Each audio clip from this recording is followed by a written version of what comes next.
Clark County Common Police Court is now in session. Honorable Travis Plea will preside. You may be seated.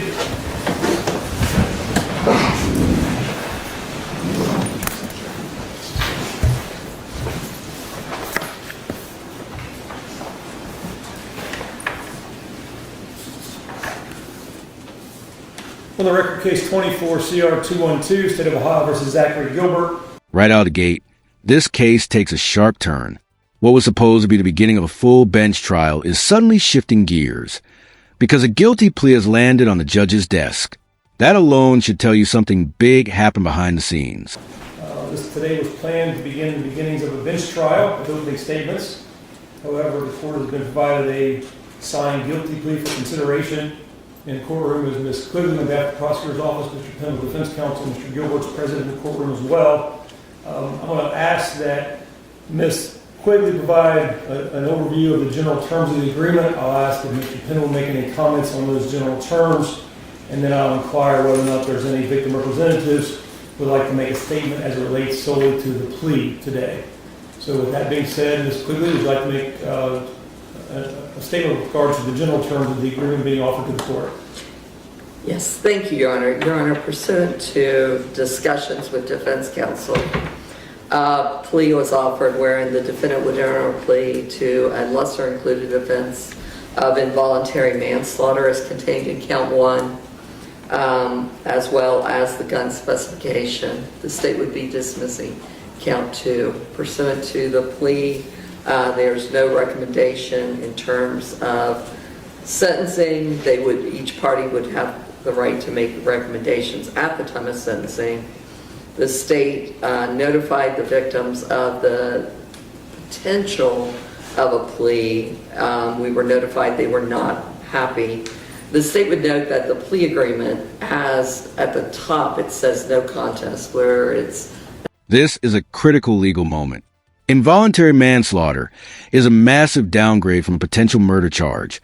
But don't mistake that for leniency. It still carries mandatory prison time, plus a gun specification that stacks years automatically. No sentencing recommendation also means the judge has wide discretion later. An actual plea of guilty. So I just want to correct that on this form. But again, he's entering a plea to the involuntary lesser included offense and the gun specification. Mr. Pendle? That's also my understanding of the agreement by the state, Your Honor. Okay. Understand there's a number of individuals here. And now we hear from the victim's family. And this is where the courtroom atmosphere changes completely. Listen closely, because victim impact statements don't decide guilt, but they absolutely shape how justice feels in moments like this. Do you think families should have veto power over plea deals? Who are representatives, or i.e. family members of the victim in the matter, who would like to make a statement as it relates to the plea.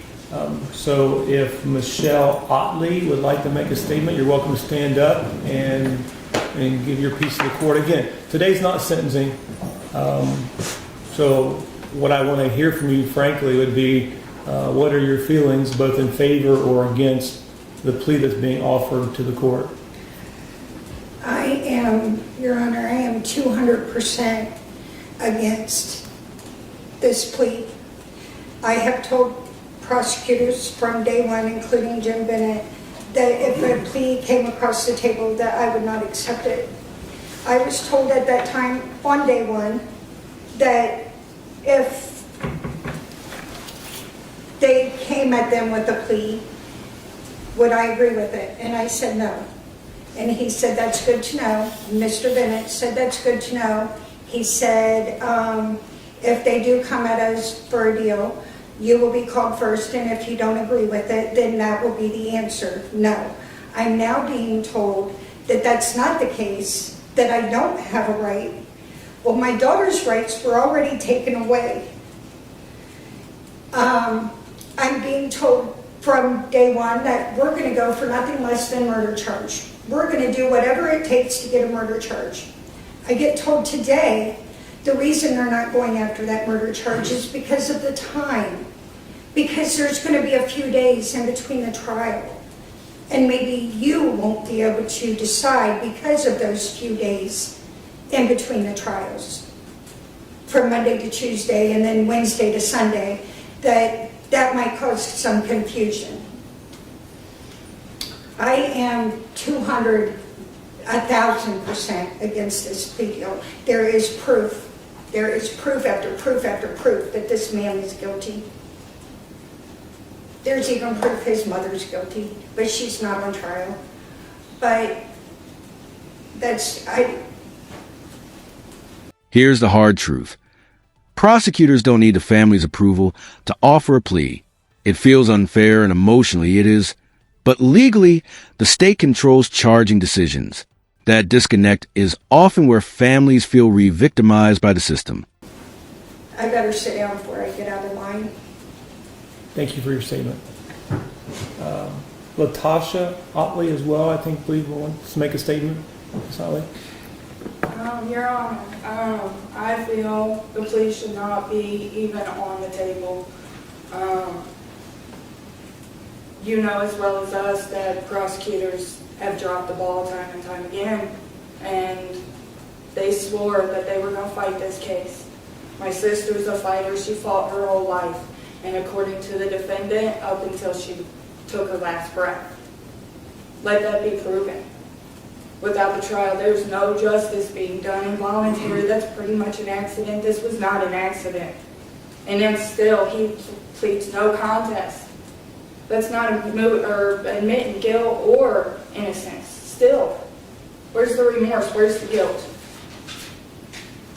And for it to be constantly, from the prosecutor's side, put off as the defense's fault, as your fault, it's not fair to the family, to my sister, to her kids. It's not. No plea was supposed to be given. It's their job to fight these cases. Holiday or not. She's still dead. I can assure you, Latasha, that any delay was not the court's fault. I know. And you've said that on record, and they've showed us in their performance. I bit my tongue hoping that they would do their job come the day of trial. But we find out in the hall from one of the employees Telling the newscast people that the plea's been given. Now comes a judge's checklist, and this isn't just procedural. This is the court making sure the plea can't be appealed later. Every right he's about to waive, that's protection for the conviction. Once this happens, there's no undo button. That's how we found out. Okay, thank you. I believe also Candace Hall would like to make a statement. Ms. Hall? Your Honor, I'm Brianna's niece, and two things. One, the inability for the prosecution to do their job is the reason the plea's been offered. That's not right for us, her children, for Brianna herself. Saying it's an accident, it wasn't an accident. She had a 90% chance to still be alive if they would have simply just called the cops after he shot her, instead of laying there for 45 minutes. That's not an accident. You don't have a gun by accident. Thank you. Before I describe the potential consequences of the proposed plea to the defendant, does the state of Ohio wish to respond to any of the comments made by the various victim representatives? No. Very well. Mr. Gilbert, according to the proposed plea, you are willing to plead guilty to count 1, the lesser included offense of involuntary manslaughter. That's a felony of the first degree. It comes with a potential sentence of a mandatory prison term of 3 years minimum, 16 and a half years minimum, or maximum, I'm sorry.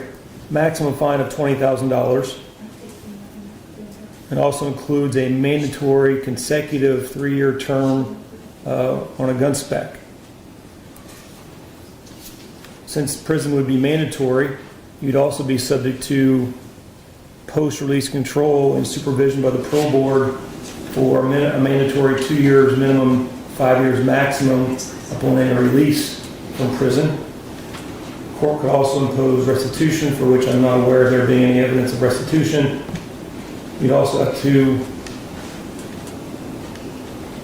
register as a violent offender, not sex offender, apologize, violent offender, and potentially order the payment of court costs. So do you understand the potential consequences of your plea today? Yes, sir.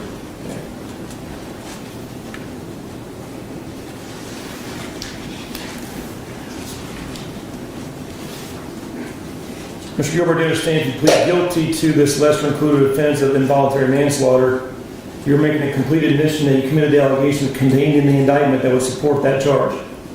Yes, sir. You understand if you plead guilty, the court will then enter a judgment of guilt against you. Yes, sir. You understand that by pleading guilty, you're waiving various constitutional rights. You already waived your right to a jury trial, but in this process, you'd also be waiving your right to a bench trial. You'd also be waiving the obligation of the state of Ohio to prove its case beyond a reasonable doubt. You're waiving your right to cross-examine the state's witnesses, your ability and opportunity to subpoena your witnesses as part of your defense, and your right to remain silent. So you're waiving these various constitutional rights by offering this plea to the court. Do you understand that? Yes, sir. We're confirming you are a U.S. citizen, Yes, sir. not active military duty. No, sir. The plea agreement, which I have in front of me, is 3 pages long.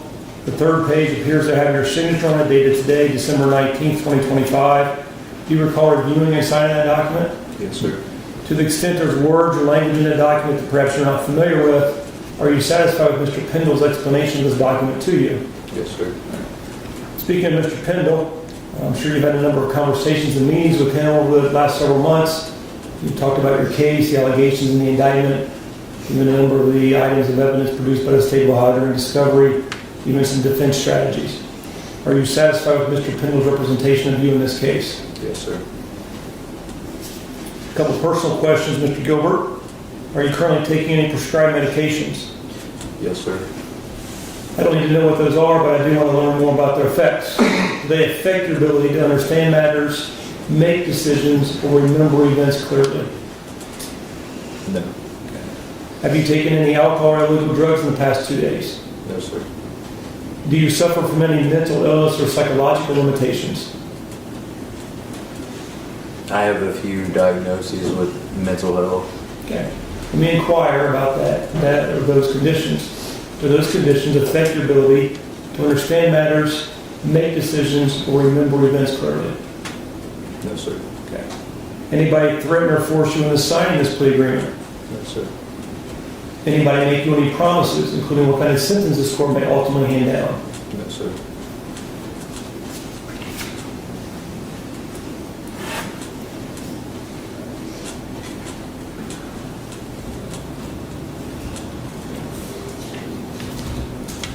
Mr. Gilbert, do you have any questions with regards to your plea or its potential consequences?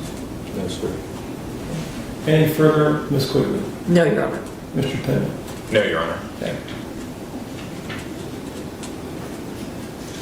This isn't the end. It's the pause before impact. Sentencing is where emotion, evidence, and accountability collide. The family will speak again, and the judge will decide how many years this plea is truly worth.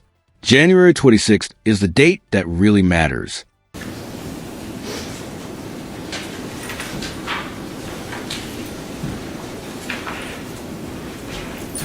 So after review of the plea agreement, discussions of the court today, as well as comments by various victim representatives, I thank you for your comments, family. Court finds that the defendant understands the terms and potential consequences of his plea. Court finds that Mr. Gilbert knowingly, voluntarily, and intelligently waived his constitutional rights in entering the plea.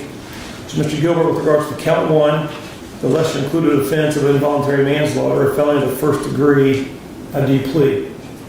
Guilty. Court accepts the defendant's plea, enters a guilty judgment against the defendant, allows the state of Ohio to dismiss count 2 of the indictment, orders a pre-sentencing investigation be conducted before final disposition and sentencing. We will set sentencing in the matter of January 26th at 2 o'clock, January 26th at 2 p.m.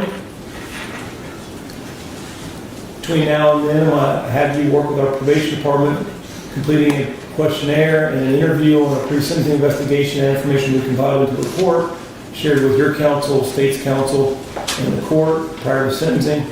I also remind family and friends that your welcome to make statements at the time of sentencing on what you think is an appropriate sentence prior to the court making its final decision. Okay.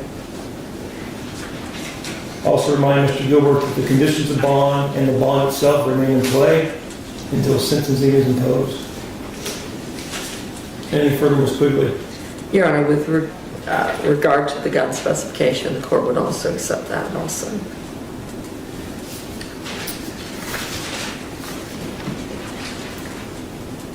Yeah, it's kind of part of count one, but I will also find, I'll ask Mr. Gilbert on a separate matter. Mr. Gilbert, do you plead guilty in respects to the gun specification set forth in your plea agreement? Yes, sir. All right. With regards to that particular provision, the court accepts the defendant's plea, finds the defendant guilty as it relates to the gun specification, and that part of that will be addressed at sentencing as well. Anything further, Ms. Quigley? No, Your Honor. Mr. Pendle? No, Your Honor. Okay. I would like the members of the gallery to remain seated while Mr. Gilbert is removed from the courtroom before you leave. Mr. Roberts?